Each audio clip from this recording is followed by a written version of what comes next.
breakdown of what happened with the car is, ever since I got the car, it was a weird like coolant leak.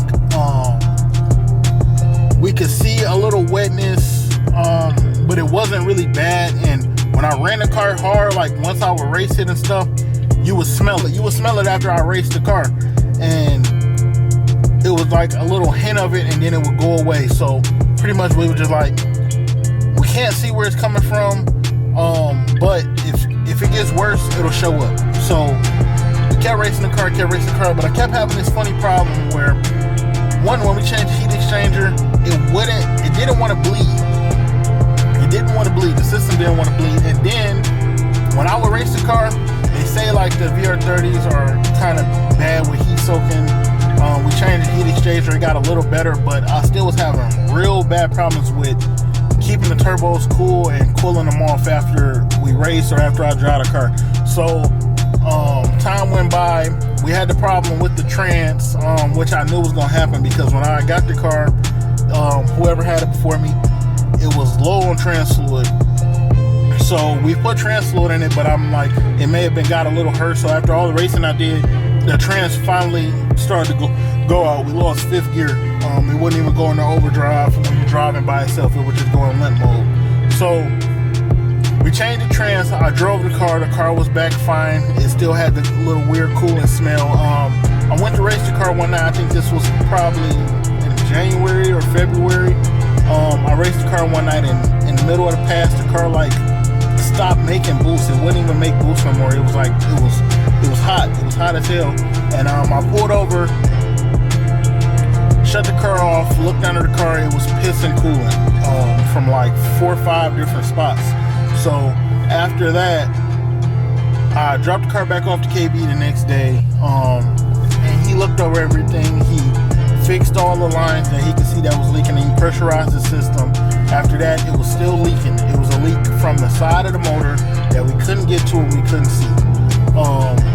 So we made the decision to drop the motor out of the car and see what it was. So from that point forward, we said, if we're gonna drop the motor, we might as well just go all out with it. I might as well change the turbos, or put full down pipes, do whatever I'm gonna do while the motor is out of the car, when it'd be the easiest. They had a lot of big projects at the time, so I told them, don't worry about it. I'm gonna get the money, and then we'll execute on it when you guys clear out a little bit. It's a couple months later, and we finally got it going. Ordered the turbos probably a few days ago, and now they got the motor out of the car. They're getting it done. It ended up being the coolant line. There's like a little gasket for the coolant feed tube to the turbos. It's like a little crush washer gasket, like that. They're like crush washers. So I think it was because this motor was apart before. Yeah. I think whoever took it apart didn't replace them. And it kind of just started leaking. So everything's new. All the hard lines are new. Green lines are new. All came with the kit, so everything should be fresh and good to go. Hell yeah. Maybe we'll be a little fast now. A little fast will be pretty fast. Oh, Dirty Dan. Oh, I don't know what are the odds, but this thing was like stripped. Like I could not get it out at all. The bolts? These bolts? This one right here. Oh. So I don't know what the odds were, but I just brought a box of random parts I had. And I found them. Good shit.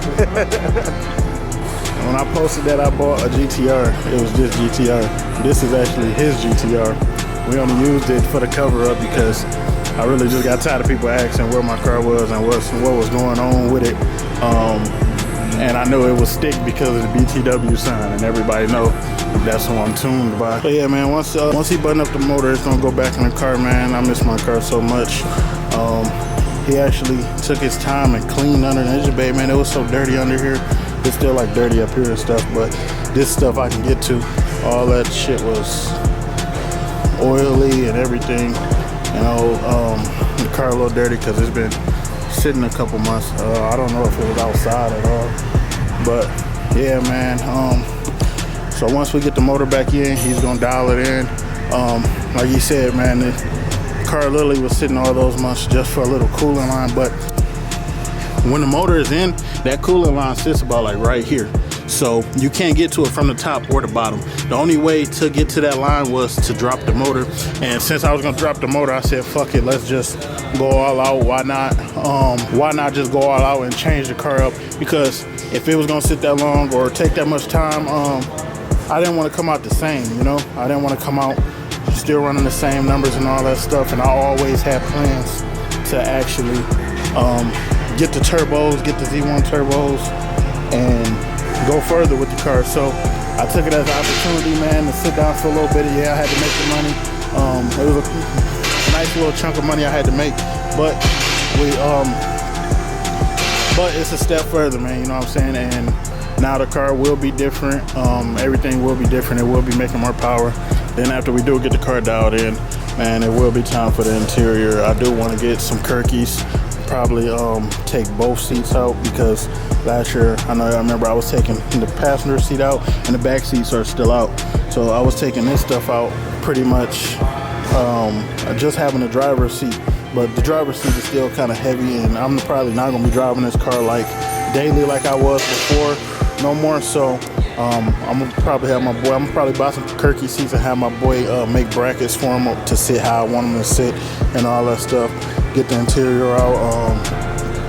Also, we'll probably actually finally get rid of the factory wheels. I'm thinking about putting a drag pack on there. I just gotta find exactly what I wanna do. With a little help of KB and Hassan. We do a carbon fiber hood. I feel like the carbon fiber bumper and fenders, they'll probably come down the line, but they're not a priority right now. Honestly, the hood isn't even a priority. But getting the wheels and the motor and all that stuff, that was my biggest step. So now we're gonna make the real power. So now it's time to get the car together. I'll probably have to do some suspension stuff, probably get an all-wheel drive controller. I may change the exhaust, a few knickknacks, man, but the build for this car has officially started. Like, we're in full effect now, man. There's no more half this, half that, man. The build is full started. So hopefully soon, man, y'all can see the REDSPORT back on the side of the M37 again, man, because I really haven't got to do a vlog with both of them running at the same time, or comparison video or any of that, because when I got this, got in an accident with that, and then when I got that back together, this has been sitting getting the work done. So yeah, man, as you can see, man, KB over there working as hard as he can, man, getting it back together for me. So he said it'll probably be done by the night, ready to go back in tomorrow. And then once it's back in, everything will be buttoned up and start the tuning process, getting it real dialed in. Because also before last year, when I had the bolt-ons and stuff, we never really dialed in the car how it should have been. We just had you know what I'm saying, we had a good setup and it had more in it. We could have got more out of it, but wasn't really too focused until I got everything. But now that we have the turbos and everything, we're gonna go all out and we're gonna get it A1, man, you know what I'm saying? So hopefully it'll be a few days. I'll keep y'all updated. I'll just wait on his call or him to let me know how everything is going. I'll make him up here and do another vlog when we get to tuning it or whatever, and if we put it on the dyno. So yeah, man, I'll keep y'all guys posted. Make sure you like, subscribe, you know what I'm saying? Leave a comment what you think I should do next to the car, all that good stuff. Make sure you like, subscribe, leave a comment, let me know what you think we should do to the car after it's done. Yeah, man, stay tuned, man. We'll be back at it. See y'all on the next one. Really feel like the game changed me. Niggas turned their back on me, couldn't let it phase me. Tryna lay a nigga down, but I ain't lazy. I put in hours for some niggas who couldn't